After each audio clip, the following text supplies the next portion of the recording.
자율주행차처럼 이 선박도 스스로 움직이는 시대가 오고 있습니다.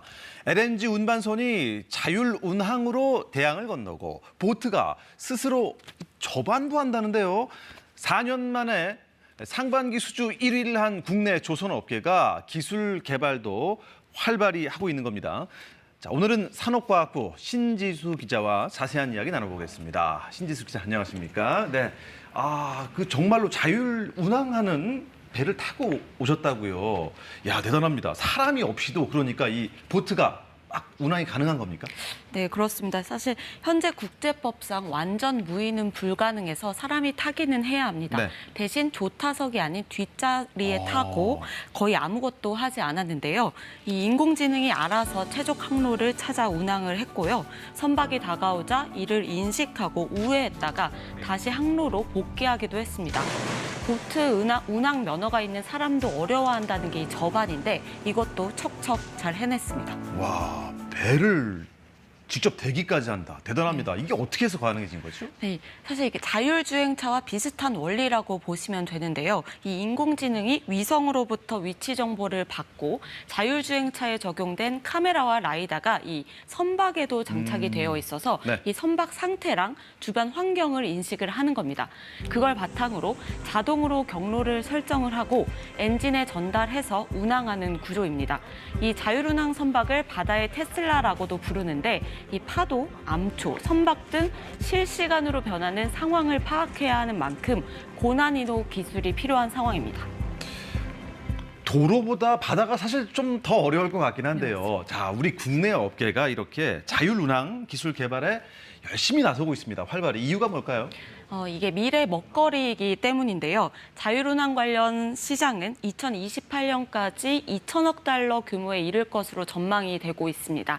이 조선업계 흐름이 친환경은 물론 이 스마트 선박으로 넘어가고 있는 상황에서 이 시기를 놓치면 조선업계 이 선두 자리를 빼앗길 수 있기 때문입니다. 사실 안 그래도 그동안 좀 주춤했었던 우리 선박 조선 산업이 세계 1위로 다시 올라섰습니다. 그만큼 수주를 많이 했다는 거겠죠?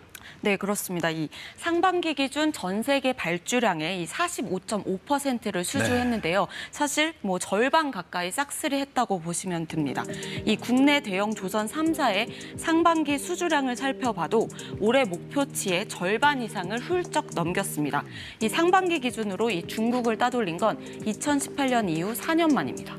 좋은 소식입니다. 이렇게 수주 실적이라고 해야 되나요? 실적 좋은 이유가 있을까요? 이 LNG 같은 고부가 가치 선박의 수주가 늘어난 영향이 큽니다. 이 LNG 선박은 영하 163도의 극저온 탱크에 이 기체인 LNG를 액화시켜서 운반을 하는 건데요. 이 내부 탱크 온도가 조금이라도 달라지면 이 폭발 사고로 이어질 수 있기 때문에 높은 기술력이 필요한 상황입니다. 이 일반 유조선에 비해 비싸기도 하고 러시아의 우크라이나 침공으로 이 LNG 운반선 발주가 증가했는데요.